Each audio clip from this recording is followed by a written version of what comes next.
Em sua viagem a Cuba, Lula mais uma vez envergonha o Brasil, defendendo uma ditadura e afirmando que sim, os brasileiros mais uma vez vão pagar a conta do socialismo na ilha caribenha. Este é o Visão Libertária, sua fonte de informações descentralizadas e distribuídas. Esse artigo foi escrito por Quintessência, revisado por Donda e narrado por Coreia com K. Lula, sem dúvidas, é um presidente diferenciado. Não apenas pelo fato de ser o mandatário com o menor número de dedos nas mãos ou ser o único que já foi preso para, em seguida, ser reconduzido ao poder. Também não é pelo fato de ter governado o Brasil durante o período em que o maior esquema de corrupção do mundo funcionava a todo vapor no país. Lula é diferenciado especialmente por ser um cara que quase não para no Brasil. Até o momento, Lula já fez 19 viagens para o exterior. Esse é o número 2 vezes maior que a média de seus antecessores.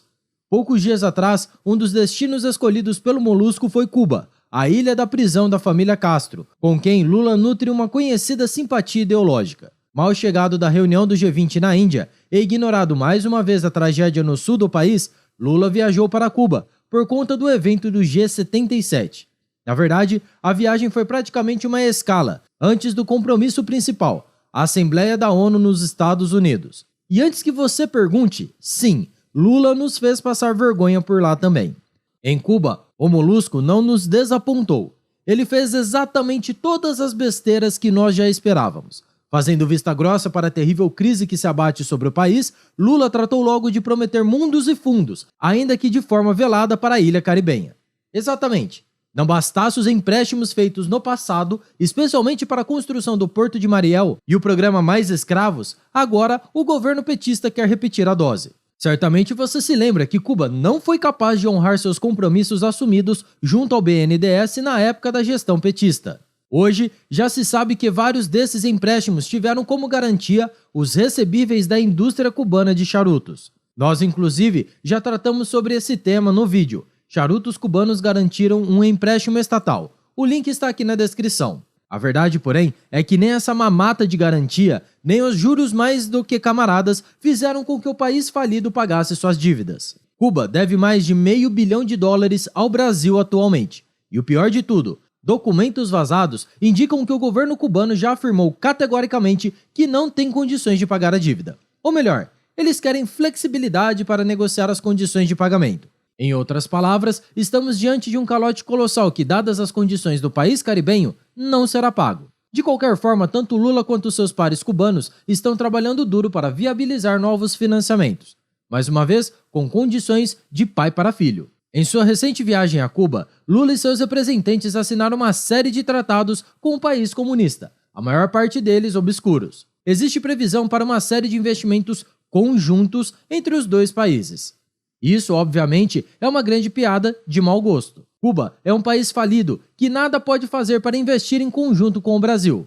Esses acordos não são nada além de uma desculpa esfarrapada para que o governo brasileiro volte a abrir as torneiras para irrigar os cofres da ditadura cubana. E isso sem falar da possível volta do Mais Médicos. A verdade é que Cuba vive atualmente sua pior crise desde 1959. O ano da Revolução Comunista que levou Fidel Castro e seus aliados ao poder, de onde nunca mais saíram. A coisa vem se tornando cada vez pior nos últimos meses. Por lá, faltam até mesmo medicamentos básicos. Nós tratamos desse tema recentemente no vídeo. Brasil doa remédios para Cuba que enfrenta a escassez de medicamentos. O link está na descrição. Até mesmo pessoas ligadas às estruturas governamentais cubanas já aceitam essa realidade, que é mesmo inegável. Pense, por exemplo, na afirmação de um economista da Universidade de Havana, e sim, isso existe, que não quis se identificar por motivos óbvios. Segundo ele, citação, quando a União Soviética colapsou no início dos anos 1990, foi um tombo enorme para Cuba.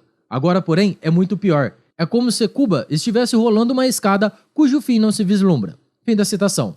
Mas essa realidade é ainda mais visível no dia a dia dos moradores da ilha prisão. Alguns relatos fornecidos por cidadãos cubanos são chocantes e revoltantes. Antes, era difícil fazer o salário chegar ao final do mês, mas isso era quando estávamos bem. Agora o salário acaba na primeira semana, afirmou um deles. Outro ainda disse, a população agora precisa escolher, ou vai comer, ou vai colocar gasolina, ou vai pagar o SIM card com 4G. Percebe-se, portanto, que em Cuba falta o básico do básico e já há algum tempo. É claro que a esquerda, de forma geral, e o próprio Lula vão afirmar que a culpa da crise em Cuba é do embargo americano. É óbvio que isso é uma grande falácia, que já foi muito bem desmentida em nosso vídeo. As verdades não contadas sobre o embargo cubano. O link está aqui na descrição também. Contudo, essa é uma desculpa esfarrapada que, embora mais do que esfarrapada, sempre é evocada diante de fracassos comunistas. Afinal de contas, embargos do tipo supostamente explicam a crise em Cuba, na Venezuela, na Coreia do Norte e em outras nações socialistas. Uma baita coincidência, você não acha? A verdade, contudo, nós conhecemos muito bem. A culpa da crise cubana e em qualquer outro país governado por uma ditadura comunista é do próprio comunismo. Essa nefasta ideologia nada mais é do que uma máquina de destruir riqueza, gerar pobreza, filas, escassez e, principalmente, de arruinar o potencial dos países envolvidos nesse regime.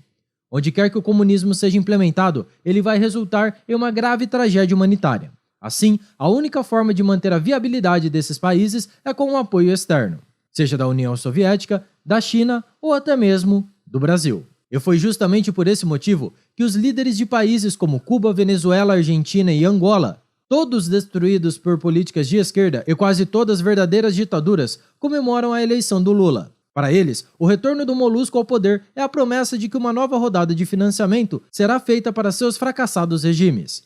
Lula, de fato, fez questão de prometer financiamento brasileiro para todos esses países. Se ele vai cumprir ou não, ainda não sabemos. Dado o seu histórico, porém, é bem provável que a coisa não fique apenas na promessa. Contudo, mesmo com essa ajuda paterna do Lula, com o dinheiro do pagador de impostos brasileiro, diga-se de passagem, não será capaz de evitar o inevitável. No máximo, o que os cofres do BNDES vão conseguir fazer é apenas adiar o colapso final desses regimes. Políticas socialistas de rígido controle econômico sempre cobram seu preço, e mesmo grandes potências, como as citadas União Soviética e China, em algum momento se dão conta de que o comunismo está fadado ao fracasso. De qualquer sorte, essa história toda serve também para demonstrar um ponto que nós libertários sempre defendemos. Independente do espectro ideológico, todos os estados possuem uma única função: tirar o dinheiro da sociedade produtiva para entregá-lo aos que estão no poder. É para isso que o Estado serve, em qualquer lugar e em qualquer período da história. Porém, é evidente que em alguns casos isso se torna mais óbvio. A promíscua relação entre Lula e seus amigos ditadores deixa isso muito claro. Neste quinto governo do PT, veremos mais uma vez o brasileiro ser assaltado para que ditadores latino-americanos e africanos possam se manter no poder. Por isso, vale fazer uma última menção neste vídeo: a brutal hipocrisia da esquerda brasileira. Esse pessoal que fez o L com gosto, afirmando que seu interesse era a defesa da democracia. Pois é, tá aí o resultado. Os primeiros atos do governo do Molusco se resumiram a sentar no colo de ditadorecos. Enquanto a esquerda passa pano para as atitudes antidemocráticas do Lula, o ladrão de 9 dedos continua se ajoelhando para praticar a felação com os ditadores socialistas. Mas afinal de contas, senhores defensores da democracia, foi por esse motivo que vocês votaram mais uma vez no Lula? Obrigado por sua audiência. Se você gostou desse vídeo, clique no ícone de curtir abaixo e compartilhe em sua rede social. Caso deseje ser notificado de outros vídeos, inscreva-se no canal e depois clique no ícone da campainha. Até a próxima, tchau, obrigado.